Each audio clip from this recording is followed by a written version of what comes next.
विज्ञप्त PCS पर आप सभी लोगों का स्वागत है। यूपी पीसीएस के लिए हम लोग अमेरिका पढ़ रहे थे, उससे पहले हम लोगों ने यूरोप और अफ्रीका को समाप्त कर लिया था। उम्मीद करते हैं वो दोनों टॉपिक आपके तैयार हो चुके होंगे, क्योंकि जो भी मार्किंग कराई जाएगी तो एटलस में आपको चीजें दिखेंगी। जब दिखेंगी जब कोई चीज दिखती है तो वैसे भी बहुत जल्दी याद होती है, इसीलिए एटलस को जरूर अपने पास रखें। और जान ही रहे होंगे एग्जाम के दिन पर दिन कम होते जा रहे हैं, तो तैयारी बहुत तेजी से करते रहें, साथ में रिवीजन भी करते रहें। जो भी आपके टॉपिक है, पॉलिटी वगैरह सब पढ़ाया गया होगा, इन सब टॉपिकों का रिवीजन करते रहें, क्योंकि पॉलिटी ज्योग्राफी ऐसे टॉपिक है यहाँ पे गलत ना करे क्वेश्चन। अगर यहाँ से गलत होते हैं तो सिलेक्शन के चांस कम हो जाते हैं। इसीलिए इन सब चीजों, पॉलिटी हो गई, ज्योग्राफी हो गई, ये मॉडर्न इंडिया हो गई, यहाँ से क्वेश्चन गलत ना हो। यूपी स्पेशल से कोई क्वेश्चन आए, वहां से गलती ना हो, तो सिलेक्शन बहुत नजदीक हो जाता है। तो इसीलिए आप लोग अच्छे से तैयारी करते रहें। पिछली क्लास में हम लोगों ने उत्तरी अमेरिका के पर्वत और पठार के बारे में जाना था कि कौन सा पर्वत कहाँ पे है और कौन सा पठार कहाँ पे है। तो आप लोगों को अगर हम पूछे कि उत्तरी अमेरिका की सबसे ऊंची चोटी कौन सी है, तो आप लोगों को पता होना चाहिए माउंट मैकिन्ले किस रेंज पे है, अलास्का रेंज पे है। तो ये बहुत ध्यान देना है कि माउंट मैकिन्ले जो है अलास्का रेंज पे है, क्योंकि आप कंफ्यूज हो सकते हैं कि माउंट मैकिन्ले किस पे है। तो आपको पता होना चाहिए अलास्का रेंज पे ये उत्तरी अमेरिका की सबसे ऊंची चोटी है। दूसरा ये भी याद रखने की जरूरत है कि जो रॉकीज पर्वत की सबसे ऊंची चोटी कौन सी है, तो माउंट एल्ब्रुज। कौन सी? माउंट एल्ब्रुज जो है रॉकीज पर्वत की सबसे ऊंची चोटी। ये पूछ लिया जाता है क्वेश्चन, क्योंकि ये भी पूछा जा सकता है उत्तरी अमेरिका की सबसे ऊंची चोटी है, ये भी पूछा जा सकता है कि रॉकीज पर्वत की सबसे ऊंची चोटी कौन सी है, तो माउंट एल्ब्रुज है। उसके बाद अप्रेसियन पर्वतमाला को देखा था हम लोगों ने, जिसका विस्तार कनाडा के क्यूबिक से बर्मिंघम तक है, यूएसए के बर्मिंघम तक है अप्रेसियन पर्वत के विस्तार। तो आप लोगों को यह भी पता होना चाहिए अप्रेसियन पर्वत की सबसे ऊंची चोटी कौन सी है, तो कौन सी है? Mount Mitchell. तो अप्रेसियन पर्वत की सबसे ऊंची चोटी अगर आपसे पूछा जाए तो आपको बताना है कौन सी है, माउंट मिचेल। उसके बाद हम लोगों ने पठार के बारे में देखा था। उसके बाद मैक्सिको का पठार हम आपको बताए थे काहे के लिए फेमस है, चांदी के लिए। मैक्सिको का पठार काहे के लिए फेमस है, चांदी के लिए। और चांदी के उत्पादन की दृष्टि से बहुत ज्यादा प्रसिद्ध है। और डायरेक्ट आपसे पूछ लिया जाएगा कि मैक्सिको का पठार काहे के लिए फेमस है, तो आपको बताना होगा काहे के लिए, चांदी के लिए फेमस है। यहीं पे हम लोग जब पढ़ रहे थे अप्रेसियन पर्वतमाला, तो यहाँ पे जो है पिट्सबर्ग देखा था, पिट्सबर्ग यहीं पे था। तो पिट्सबर्ग काहे के लिए फेमस था? लौह इस्पात उद्योग के लिए फेमस था। काहे के लिए? लौह इस्पात उद्योग के लिए फेमस था। इसीलिए पिट्सबर्ग को यूएसए की लौह इस्पात उद्योग की राजधानी बोला जाता है। क्या बोला जाता है? यूएसए की लौह इस्पात उद्योग की राजधानी किसे बोला जाता है? पिट्सबर्ग को। उसके बाद यहीं पे हम लोगों ने बर्मिंघम को देखा था। कौन सा था? बर्मिंघम। वो भी लौह इस्पात उद्योग के लिए फेमस है। तो इसके बाद आज हम लोग जो है यहाँ पे लेक्स के बारे में पढ़ेंगे कि उत्तरी अमेरिका की कौन कौन सी इंपॉर्टेंट लेक्स है। तो सबसे पहले हम लोग कनाडा की लेक्स देखेंगे। पूछ लिया जाता है कौन, मतलब लेक्स, ये लेक्स कहाँ पे है, तो कनाडा सबसे पहली लेक्स कौन सी? Great beer. कौन सी? Great beer. ये आपको क्रम से लगाने को दे दिया जा सकता है कि ऊपर से नीचे की ओर लगाए, मतलब उत्तर से दक्षिण की ओर, मतलब लेक्स को लगाए, क्रम से व्यवस्थित करें। तो सबसे पहले कौन से? Great Bear Lakes. इसके बाद आप देखेंगे ग्रेट स्लेव लेक्स है। फिर उसका देखेंगे अथाबास्का का है। कौन सा? अथाबास्का। फिर रेंडियर, फिर विनिपेग। तो ये पांचों लेक्स आपको याद रखना है, Great Bear, Great Slave, Athabasca, Reindeer और विनिपेग। ये 5 लेक्स है। ये कनाडा सबसे पहले, मतलब अगर यहाँ पे बर्फ वगैरह जमी थी, धीरे धीरे बर्फ पिघली, तो ये जो है लेक्स के रूप में तब्दील हो गए। तो Great Bear, Great Slave, Athabasca, Reindeer और विनिपेग, ये क्रम से है। ये कनाडा की हिमनदी जो है लेक्स है, ये पूछी जाती है, इसीलिए मैंने आपको बताया, बहुत ही इंपॉर्टेंट है। लिखा है, आपको नोट्स मिल जाएगा, बस आप लोग देख ले। ग्रेट बियर है, ग्रेट स्लेव है, अथाबास्का है, रेंडियर है और विनिपेग है। ये पांचों लेक्स के बारे में आपको पता होना चाहिए। एक चीज आप देखेंगे तो जो ग्रेट बियर लेक है, यहीं से जो है आर्कटिक वृत्त गुजरता है। कौन सा? आर्कटिक वृत्त। तो ये क्वेश्चन पूछ लिया जाता है कि आर्कटिक वृत्त कनाडा की कौन सी झील से गुजरता है, तो आपको पता होना चाहिए ग्रेट बियर लेक से। ये बहुत इंपॉर्टेंट क्वेश्चन है। अगर पूछ लिया जाए कि आर्कटिक वृत्त कनाडा की कौन सी झील से गुजरता है, तो आपको बताना चाहिए ग्रेट बियर। तो ग्रेट बियर के आप जब जस्ट नीचे देखेंगे तो कौन सी? ग्रेट स्लेव है। उसके जस्ट नीचे देखेंगे तो कौन सी है? अथाबास्का है। उसके जस्ट नीचे देखेंगे तो रेंडियर है। उसके जस्ट नीचे देखेंगे कौन सी है? विनिपेग है। और ये विनिपेग लेक है ना, कौन सी? विनिपेग। यहाँ पे एक चीज देखेंगे, यहीं पे विनिपेग, मैनिटोबा राज्य की राजधानी कौन सी है? विनिपेग। तो किस पे अवस्थित है? विनिपेग झील पे। आपसे पूछ लिया जाएगा मैनिटोबा राज्य की राजधानी कौन सी है कनाडा की? तो आपको ये पता होना चाहिए कौन सी है, विनिपेग। तो कहाँ पे अवस्थित है? विनिपेग झील पे अवस्थित है। ये जो है विश्व की गेहूं की सबसे बड़ी मंडी है। इस एरिया में गेहूं बहुत ज्यादा मात्रा होने के कारण ये जो है विश्व की सबसे बड़ी मंडी है। विश्व की गेहूं की सबसे बड़ी मंडी है। तो अगर आपसे पूछ लिया जाए कि विनिपेग जो है मैनिटोबा प्रांत की राजधानी का क्या नाम है, तो आपको बताना होगा विनिपेग है, और जो विनिपेग झील पे अवस्थित है ये विश्व की सबसे बड़ी गेहूं की मंडी है। तो यहाँ से आप 2 फैक्ट याद रखें कि नॉर्थ वेस्ट टेरिटरी कहाँ से गुजरती है। तो आपको ये पता होना चाहिए कहाँ से आर्कटिक वृत्त गुजरता है, तो ग्रेट बियर लेक से। अगर आपसे पूछ लिया जाए कि आर्कटिक वृत्त कौन सी झील से गुजरता है, तो आपको बताना है ग्रेट बियर झील से। अगर क्रम से लगाने से पूछ लिया जाए तो सबसे ऊपर जो है उत्तर में ग्रेट बियर है, उसके बाद ग्रेट स्लेव है, उसके बाद अथाबास्का है, फिर रेंडियर है, फिर विनिपेग है। तो ये क्रम से भी लगाने को पूछ लिया जाता है। ये भी पूछ लिया जाता है कि आर्कटिक वृत्त कौन सी झील से गुजरता है, तो आपको ये बताना है ग्रेट बियर झील से गुजरता है। अगर ये पूछ लिया जाए कि विश्व की सबसे बड़ी गेहूं की मंडी कहाँ पे है, तो कनाडा में है, तो उसका क्या नाम है? विनिपेग, जो मैनिटोबा प्रांत की राजधानी है। अब हम लोग यूएसए और कनाडा की जो सीमा पे अवस्थित है ग्रेट लेक्स, इनको ग्रेट लेक्स बोलते हैं। इनका क्या नाम है? ये तो सुपीरियर है, फिर ह्यूरॉन है, फिर मिशिगन है, फिर है इरी, फिर है ओंटारियो। तो कितनी झीलें हैं? 5 झीलें हैं, superior, Huron, Michigan, eri, Ontario. तो ये 5 झीलें घटते हुए क्रम में है। तो आपको ये पता होना चाहिए इसका क्या नाम है? सुपीरियर,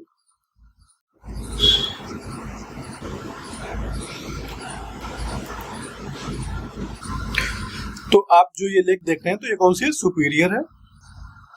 ये देख रहे हैं ये मिशिगन है, ये ह्यूरॉन है, ये इरी है, ये ओंटारियो है। कौन सी? ये ओंटारियो है। तो आप जो है जब आप इनको क्षेत्रफल के आधार पर अवरोही क्रम में लगाएंगे तो सबसे पहले सुपीरियर है, दूसरे बाद ह्यूरॉन है, फिर जो है मिशिगन है, फिर इरी है, फिर ओंटारियो है। आप जो है अपने एटलस में देखते रहें, नहीं तो आप कंफ्यूज हो जाएंगे। एटलस में देखना जो जरूरी, तभी चीजें आपको याद होंगी।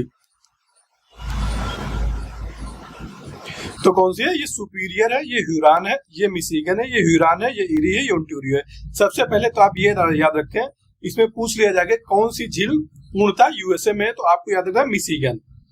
मिशिगन झील जो है पूर्णतः यूएसए में है। बाकी चारों झीलें ये जो है यूएसए और कनाडा की सीमा पर अवस्थित है। जैसे ही सुपीरियर झील से आप ह्यूरॉन झील की ओर बढ़ेंगे तो यहाँ पे कौन सी नहर है? हुलैंड। कौन सी? Soo canal. कौन सी? Soo canal. सू। अगर आपसे पूछ लिया जाए सुपीरियर झील को ह्यूरॉन झील से कौन सी कैनाल जोड़ती है, तो आपको बताना है कौन सी कैनाल जोड़ती है? Soo canal. पूछा गया वो क्वेश्चन है, बहुत बार पूछा गया है कि सुपीरियर झील को ह्यूरॉन झील से कौन सी कैनाल जोड़ती है, तो आपको बताना पड़ेगा कौन सा? Soo canal. ये इरी है, ये ओंटारियो है। इरी और ओंटारियो के बीच में कौन सी कैनाल है? वुलैंड नहर। कौन सा? वुलैंड कैनाल। अगर आपसे पूछ लिया जाए सुपीरियर और ह्यूरॉन के बीच में कौन सी कैनाल है, तो आपको अंदर याद रखना है सू कैनाल। अगर आपसे पूछ लिया जाए इरी और ओंटारियो के बीच में कौन सी कैनाल है, तो आपको याद रखना वुलैंड कैनाल। आपको लिखने की जरूरत नहीं है, बस आप देखते रहें ताकि आपको चीजें सारी क्लियर हो जाए। अब हम सुपीरियर झील के बारे में देखेंगे कि इसके बारे में क्या क्या इंपॉर्टेंट है। जब हम सुपीरियर झील को देखेंगे, ये सुपीरियर झील ये जो है विश्व की सबसे बड़ी मीठे पानी की झील है। अगर आपसे पूछ लिया जाए कि विश्व की सबसे बड़ी मीठे पानी की झील कौन सी है, तो आपको बताना है कौन सी है? सुपीरियर झील। कौन सी? सुपीरियर झील। अगर आपसे भारत में पूछ लिया जाए भारत में मीठे पानी की सबसे बड़ी झील कौन सी है, तो वूलर झील है। आपको पता होना चाहिए कि वूलर झील भारत में मीठे पानी की सबसे बड़ी झील है। अगर विश्व में पूछ लिया जाए मीठे पानी की सबसे बड़ी झील कौन सी है, तो कौन सी है? सुपीरियर झील है।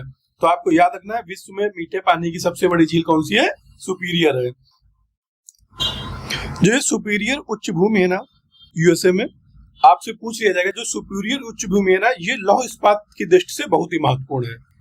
कौन सी दृष्टि से? लौह इस्पात की दृष्टि से बहुत ही महत्वपूर्ण है। अगर आपसे पूछ लिया जाए सुपीरियर उच्च भूमि में सबसे ज्यादा क्या प्राप्त होता है या क्या पाया जाता है, तो आपको बताना होगा कि लौह इस्पात यहाँ पे सबसे अधिक मात्रा में पाया जाता है। यहीं पे जो मेसाबी रेंज है ना, आप देखेंगे अपने एटलस में दिखेगा, जो मेसाबी रेंज है ये लौह इस्पात के लिए फेमस है। तो सुपीरियर उच्च भूमि में जो मेसाबी रेंज है ये काहे के लिए फेमस है? लौह इस्पात के लिए प्रसिद्ध है। तो आपको याद रखना है जो सुपीरियर उच्च भूमि है ये लौह इस्पात के लिए फेमस है। जो सुपीरियर झील है ये मीठे पानी की विश्व की सबसे बड़ी झील है। आप देखेंगे ये सुपीरियर झील है, इसी में अवस्थित क्या है? डुलुथ। क्या है? डुलुथ। ये जो डुलुथ है ना, ये लौह इस्पात का एक महत्वपूर्ण केंद्र है। सुपीरियर उच्च भूमि में बहुत ज्यादा लौह इस्पात प्राप्त होने के कारण जो यहाँ पे डुलुथ है स्थान, ये लौह इस्पात का एक प्रमुख केंद्र है। पूछ लिया जाता है, कभी कोई डायरेक्ट पूछ लिया जाता है कि बर्मिंघम काहे के लिए फेमस है, पिट्सबर्ग काहे के लिए फेमस है, डुलुथ काहे के लिए फेमस है। ये मिलान करने के लिए क्वेश्चन आते हैं। जब आप PYQ सॉल्व करेंगे तो आप देखेंगे तो डुलुथ काहे के लिए फेमस है? ये लौह इस्पात के लिए प्रसिद्ध है।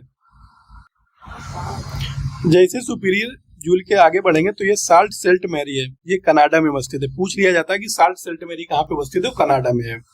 तो ये कनाडा में है साल्ट सेल्ट मैरी। ये जो है एक कनाडा का महत्वपूर्ण बंदरगाह है। क्या है? बंदरगाह है। पूछ लिया जाता है कि कनाडा का महत्वपूर्ण बंदरगाह कौन सा है? साल्ट सेल्ट मैरी है। इसके बाद ही पास ही में आप देखेंगे ये सडबरी है। सडबरी कहाँ है? ये भी जो है कनाडा में ही। ये काहे के लिए फेमस है? ये विश्व स्तर पर निकिल के खनन के लिए एक महत्वपूर्ण केंद्र है। यहाँ कॉपर और प्लेटिनम की काफी ज्यादा में उत्पादित होता है। तो सडबरी जो है यहाँ पे निकिल का खनन सबसे ज्यादा होता है। तो आपको याद रखना है जो साल्ट सेल्ट मैरी है ये जो है कनाडा का एक महत्वपूर्ण बंदरगाह है। जो सडबरी है ये निकिल के लिए उत्पादन के लिए फेमस है। जो सुपीरियर झील पे जो डुलुथ है ना, ये जो है लौह इस्पात के लिए फेमस है। पूछा जाता है क्वेश्चन कि डुलुथ किस झील पे अवस्थित है, तो आपको पता होना चाहिए किस पे? सुपीरियर झील पे अवस्थित है। और साल्ट सेल्ट मैरी और सडबरी, ये जो है साल्ट सेल्ट मैरी जो है कनाडा का एक महत्वपूर्ण बंदरगाह है। वही सडबरी जो है निकिल के उत्पादन के लिए बहुत ज्यादा फेमस है। यहाँ कापा और प्लेटिनम की भी उत्पादन किया जाता है। तो निकिल, कापर और प्लेटिनम, तो आपको याद रखना निकिल, कापर और प्लेटिनम के लिए सडबरी कनाडा का एक महत्वपूर्ण क्षेत्र है। तो आपको सडबरी के बारे में याद रखना है। जब आप मिशिगन झील में देखेंगे, ये मिशिगन झील है जो पूर्णतः USA में अवस्थित है। तो यहाँ पे है गैरी, दिख नहीं रहा है, यहीं पे गैरी। आप अपने एटलस में देखेंगे वहां पे लिखा है ये है गैरी, ये है शिकागो। क्या है? शिकागो। पूछ लिया जाता है USA का शिकागो का किस झील पे अवस्थित है, तो आपको पता होना चाहिए किस पे? मिशिगन झील पे अवस्थित है। ये गैरी और शिकागो यहाँ पे जो है लौह इस्पात उद्योग का सर्वाधिक विकास हुआ है। अगर पूछ लिया जाए USA में लौह इस्पात उद्योग का सर्वाधिक विकास कहाँ पे हुआ है, तो आपको बताना है गैरी और शिकागो में। शिकागो USA का एक परिवहन फोकस केंद्र है। ये शिकागो है ना, ये जो है USA का एक परिवहन फोकस केंद्र है। इस परिवहन फोकस केंद्र होने के कारण यहाँ पे जो है USA में सबसे ज्यादा मांस प्रसंस्करण उद्योग के लिए प्रसिद्ध है। अगर ये पूछ लिया जाए शिकागो किस लिए फेमस है, तो ये जो लौह इस्पात उद्योग के साथ साथ यहाँ पे मांस प्रसंस्करण उद्योग भी बहुत ज्यादा फेमस है। ये डायरेक्ट स्टेटमेंट पूछ लिया जाएगा कि शिकागो मांस प्रसंस्करण उद्योग के लिए प्रसिद्ध है, तो आप ये स्टेटमेंट को सही बताएंगे, गलत नहीं करेंगे। तो शिकागो जो है मांस प्रसंस्करण उद्योग के लिए भी फेमस है लौह इस्पात के साथ साथ। तो गैरी और शिकागो दोनों जो है मांस प्रसंस्करण उद्योग के लिए प्रसिद्ध है। शिकागो सबसे ज्यादा यहाँ पे कनेक्टिविटी होने के कारण ये जो है सबसे बड़ा USA का सबसे बड़ा रेल जंक्शन है। अगर आपसे पूछ लिया जाए USA का सबसे बड़ा रेल जंक्शन कौन सा है, तो शिकागो। तो शिकागो कौन सी झील पे अवस्थित है, तो ये भी आपको याद रखना है मिशिगन झील पे अवस्थित है। ये जो मिशिगन का तटीय क्षेत्र है, जो ये शिकागो है, ये शिकागो मिलवाकी, ये दोनों जो है ये मिलवाकी है ना, और ये शिकागो, ये जो है कहाँ पे अवस्थित है? मिशिगन झील पे। बहुत ही इंपॉर्टेंट है, याद रखना मिलवाकी और शिकागो दोनों कहाँ अवस्थित है? मिशिगन झील पर। तो आपको शिकागो और मिलवाकी और गैरी ये तीनों याद रखने हैं। ये काहे के लिए फेमस है? ये तीनों जो है लौह इस्पात दृष्टि से बहुत ही इंपॉर्टेंट है। यहाँ पे लौह इस्पात उद्योग का काफी विकास हुआ है। शिकागो जो है USA का सबसे बड़ा परिवहन फोकस केंद्र है और ये मांस प्रसंस्करण उद्योग के लिए प्रसिद्ध है। शिकागो के बारे में विशेष ध्यान रखना है। बस सबसे पहले तो यही याद रखना है किस पे? ये मिशिगन झील पे अवस्थित है। इसके बाद जब हम डेट्रॉयट, ये इरी झील पे जाएंगे, ये है डेट्रॉयट। पूछ लिया जाता है डेट्रॉयट कहाँ पे USA में है कि कनाडा में है, तो ये चीजें आप देखते रहे। ये डेट्रॉयट जो है इरी झील पे, ये यूएसए में है जो डेट्रॉयट, ये जो है ऑटोमोबाइल उद्योग का सबसे बड़ा केंद्र है। डेट्रॉयट जो है यूएसए का ऑटोमोबाइल उद्योग का सबसे बड़ा केंद्र। डेट्रॉयट बहुत बार एग्जाम में पूछा गया है, तो आपको याद रखना है कि डेट्रॉयट जो है ऑटोमोबाइल उद्योग का सबसे बड़ा केंद्र किस झील पे अवस्थित है, तो इरी झील पे अवस्थित है। तो ये डेट्रॉयट आपको देख रहा होगा, ये कहाँ पे, यूएसए। कभी कभी लोग कनाडा मार देते हैं, तो डेट्रॉयट कहाँ पे, यूएसए में है। क्या आगे जब हम बढ़ेंगे तो इरी और ओंटारियो झील के ये हैमिल्टन है ना, इसे कनाडा का बर्मिंघम बोलते हैं। क्या बोलते हैं, कनाडा का बर्मिंघम। तो बर्मिंघम क्यों बोलते हैं आप लोगों को, तो लौह इस्पात उद्योग के लिए फेमस है। अगर पूछ लिया जाए कि कनाडा का बर्मिंघम किसे बोलते हैं, तो आपको पता होना चाहिए हैमिल्टन को बोलते हैं। ये कहाँ पर अवस्थित है, इरी और ओंटारियो के तटीय क्षेत्र में अवस्थित, दोनों के संगम पे अवस्थित है हैमिल्टन। हैमिल्टन कहाँ का है, कनाडा में अवस्थित है। तो आपको हैमिल्टन जो है का डेट्रॉयट के नाम से फेमस है, कहा के बर्मिंघम के नाम से फेमस है। तो हैमिल्टन को कनाडा का बर्मिंघम बोलते हैं। अब बर्मिंघम काहे के लिए फेमस है, बर्मिंघम जो लौह इस्पात उद्योग के लिए प्रसिद्ध है। जब हम लोग आपको अपलिसन पर्वतमाला पढ़ाई थी तो बताया था बर्मिंघम जो है एक यूएसए का महत्वपूर्ण केंद्र है जो लौह इस्पात उद्योग के लिए प्रसिद्ध है। तो कनाडा का बर्मिंघम अगर पूछा जाए तो किसको बोलते हैं, हैमिल्टन को बोला जाता है। उसके आगे जब हम लोग देखेंगे ओंटारियो झील पे ही जाएंगे, तो ये क्या है, टोरंटो है। हैमिल्टन के जस्ट आगे देखेंगे क्या है, टोरंटो। ये जो है ये ओंटारियो झील पे अवस्थित है। किस पर अवस्थित है, ओंटारियो झील पे अवस्थित है। ये जो है कनाडा के ओंटारियो प्रांत की राजधानी है। अगर आपसे पूछ लिया जाए कनाडा के ओंटारियो प्रांत की राजधानी कौन सी है, तो आपको बताना है कौन सा है, टोरंटो है। कौन सी है, टोरंटो है, जो कनाडा में सर्वाधिक जनसंख्या वाला क्षेत्र भी है। अगर आपसे पूछ लिया जाए कनाडा में सर्वाधिक जनसंख्या वाला क्षेत्र कौन सा है, तो आपको बताना होगा कौन सा है, टोरंटो है। ये जो है कनाडा के ओंटारियो प्रांत की राजधानी है। तो डेट्रॉयट मैंने आपको बताया, उसके बाद हैमिल्टन बताया। हैमिल्टन को क्या बोलते हैं, कनाडा का बर्मिंघम बोलते हैं। और टोरंटो क्या है, ये जो है कनाडा के ओंटारियो प्रांत की राजधानी है, और ये जो है कनाडा का सबसे बड़ा जनसंख्या वाला क्षेत्र है। तो ये कौन सी झील पे अवस्थित है, तो आपको याद रखना कौन सी झील है, ओंटारियो झील है। ये जितने इसके तटीय क्षेत्र में सब चीज अवस्थित है ना, ये बहुत ही इंपॉर्टेंट, ये पूछे जाते हैं क्वेश्चन, इसीलिए मैं आपसे बोलता बार बार इन चीजों का ध्यान रखें। इरी और ओंटारियो झील को जो जोड़ने के लिए ये जो कौन सी नदी हम लोग वो बोले थे, कैनाल है, कौन सी है, उलैंड कैनाल। उलैंड कैनाल है ना, इसी के सभी जो नियाग्रा जलप्रपात है, कौन सा, नियाग्रा, आपको याद रखना है, बहुत फेमस है नियाग्रा जल प्रपात। तो कौन सा जलप्रपात है, नियाग्रा जलप्रपात, जो उत्तरी अमेरिका का सबसे ऊंचा जलप्रपात है। ये उत्तरी अमेरिका का जो है, अगर आपसे पूछ लिया जाए उत्तरी अमेरिका का सबसे ऊंचा जलप्रपात कौन सा है, तो आपको बताना है कौन सा, नियाग्रा जलप्रपात है। अगर आप उससे पूछ लिया जाए ये कहाँ पे अवस्थित है, तो इरी और ओंटारियो के बीच संगम पर जो उलैंड कैनाल बनाई गई है, वहीं पे ये अवस्थित है, कौन सा, नियाग्रा जलप्रपात। तो नियाग्रा जलप्रपात उत्तरी अमेरिका का सबसे ऊंचा जलप्रपात है। ये ओंटारियो झील है ना, यहीं से निकलती है कौन सी, सेंट लॉरेंस नदी। अगर आपसे पूछ लिया जाए कि सेंट लॉरेंस नदी कहाँ पे निकलती है, तो ओंटारियो झील से निकलती है। ओंटारियो झील जो है ग्रेट लेक्स में सबसे छोटी झील है। तो अगर सेंट लॉरेंस नदी पूछी जाए कहाँ से निकलती है, तो आपको बताना क्या है, ओंटारियो झील से निकलती है। जो सेंट लॉरेंस की नदी के तट पर किंगस्टन अवस्थित है, कौन सा, किंगस्टन। अभी आपको बताया किंगस्टन कहाँ पे है, जब आप अपने उसमें मैप में देखेंगे तो किंगस्टन यहीं पे अवस्थित है। कहाँ पे, यहीं पे। तो किंगस्टन जो है, किंगस्टन को जो है रेल इंजन उद्योग के लिए महत्वपूर्ण है। ये पूछा जाता है, जो किंगस्टन अगर आपसे पूछे किस पे, तो किस पे अवस्थित है, सेंट लॉरेंस नदी पे अवस्थित है। सेंट लॉरेंस नदी कहाँ से निकलती है, तो ओंटारियो झील से निकलती है। ओंटारियो झील ग्रेट लेक्स में सबसे छोटी झील है। तो किंगस्टन किस लिए फेमस है, तो रेल इंजन कारखाने के लिए फेमस है। पूछ लिया जाता है डायरेक्ट कि किंगस्टन काहे के लिए फेमस है, तो रेल इंजन कारखाने के लिए फेमस है। कौन सी जगह, किंगस्टन। तो जितनी ही इस क्षेत्र में नदियों के आसपास जो थे, जैसे डुलुथ, आपको याद रखना डुलुथ काहे के लिए फेमस है, लौह इस्पात उद्योग के लिए। साल्ट सेल्ट मैरी कनाडा के महत्वपूर्ण बंदरगाह मैंने बताया था। फिर सडवरी के बारे में बताया था कि सडवरी किस लिए फेमस है, कनाडा का सडवरी है ना, सडवरी ये निकिल उत्पादन, निकिल तथा कॉपर उत्पादन के लिए फेमस है। उसके बाद हम लोग जो है मिशिगन झील में जब गए थे, तो यहाँ पे मिलवाकी देखा था, शिकागो देखा था, गैरी देखा था। ये तीनों चीजें सबसे पहले लौह इस्पात उद्योग के लिए बहुत ज्यादा फेमस है। यहाँ पे एग्रीकल्चर का विकास, एग्रीकल्चर उपकरणों का विकास सबसे ज्यादा हुआ है। शिकागो जो है एक यूएसए का परिवहन फोकस केंद्र है, और यहाँ पे जो है सब परिवहन फोकस केंद्र होने के कारण ही यहाँ पे जो है मांस प्रसंस्करण उद्योग का भी विकास बहुत ज्यादा हुआ है। तो सबसे पहले बस यही याद रखना है कि शिकागो कहाँ पे स्थित है, कौन सी झील पे अवस्थित है। तो आपको ना सुपीरियर है, ये ह्यूरॉन है, ये मिशिगन है, मिशिगन झील पे अवस्थित है कौन सा, शिकागो।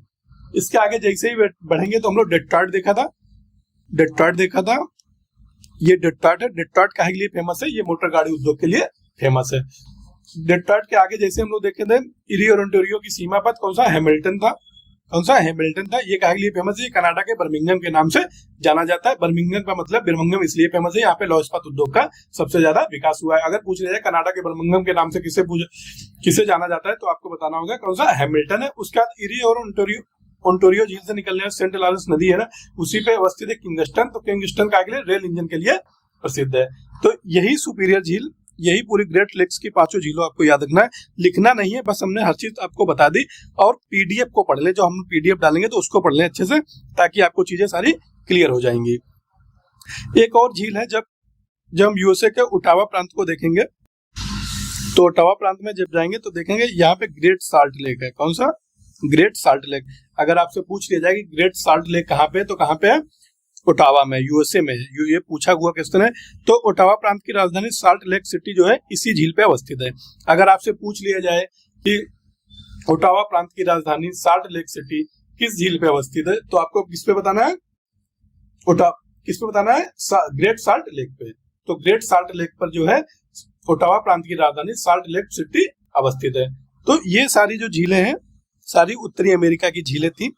तो ये बहुत इंपॉर्टेंट झील है, एक बार मैं आपको और रिवीजन करा दे रहा हूँ ताकि चीजें आपको याद हो जाए। तो हम लोगों ने कनाडा की 5 झीलों के बारे में बताया था। सबसे पहली झील कौन सी थी, ग्रेट बियर झील थी, फिर ग्रेट स्लेव थी, फिर अथाबास्का थी, फिर रेंडियर थी, फिर विनिपेग थी। तो आपसे पूछ लिया जाता है कि आर्कटिक वृत्त किस झील से गुजरता है, तो आपको बताना है ग्रेट बियर झील से। कौन सी, ग्रेट बियर झील से आर्कटिक वृत्त गुजरता है। तो उसके बाद विनिपेग, हमने ये बोला था विनिपेग जो है राजधानी है इसकी। तो विनिपेग जो है विश्व स्तर पर विश्व की सबसे बड़ी गेहूं की मंडी के नाम से फेमस है। तो यहाँ पे 2 ही आपको ऑप्शन याद रखने कि विनिपेग जो राजधानी है तो काहे के लिए फेमस है, तो विश्व स्तर पर गेहूं की मंडी के नाम से फेमस है। और जो आर्कटिक वृत्त है जो ग्रेट बियर लेक से गुजरता है। तो अगर क्रम से लगाने से दे दे तो सबसे पहले ग्रेट बियर आएगी, फिर ग्रेट स्लेव आएगी, फिर अथाबास्का आएगी, फिर रेंडियर आएगी, फिर विनिपेग आएगी। उसके बाद हम लोग जो है ग्रेट लेक्स के बारे में देखा था। तो ग्रेट लेक्स वाला हम लोग सुपीरियर को देखा, फिर ह्यूरॉन, फिर मिशिगन, फिर इरी, फिर ओंटारियो। और सुपीरियर और ह्यूरॉन को कौन सी लेक वो है, तो सू कैनाल है। कौन सी, सू कैनाल जो है जोड़ती है सुपीरियर और ह्यूरॉन को। और इरी और ओंटारियो को कौन सा जोड़ता है, वुलैंड नहर। उसके बाद हम लोग देखा था कि ग्रेट साल्ट लेक कहाँ पे है, तो ओटावा प्रांत में है ग्रेट साल्ट लेक। तो आज हम लोग बस इतना ही पढ़ते हैं और इसका रिवीजन करते रहे, क्योंकि ज्यादा जब चीजें हो जाती है तो चीजें हमें याद नहीं होती है। तो बार बार इसका रिवीजन करते रहे ताकि आपको चीजें सारी क्लियर हो जाए। आप ये ना सोचे कि बहुत छोटी क्लास बन रही है, धीरे धीरे पढ़ते रहिए, ताकि जब तक एग्जाम आएगा आपकी सारी चीजें क्लियर हो जाएंगी। सितंबर तक आपकी सारी क्लासें खत्म हो जाएंगी, सब चीज बिल्कुल क्लियर हो जाएगा। इसीलिए धीरे धीरे पढ़ा रहा हूं। मैपिंग एक बार में ज्यादा पढ़ने से चीजें याद नहीं होती है। तो आप लोग इन क्लासों का रिवीजन करते रहें और अच्छे से पढ़ते रहें। आज के लिए बस इतना ही, धन्यवाद।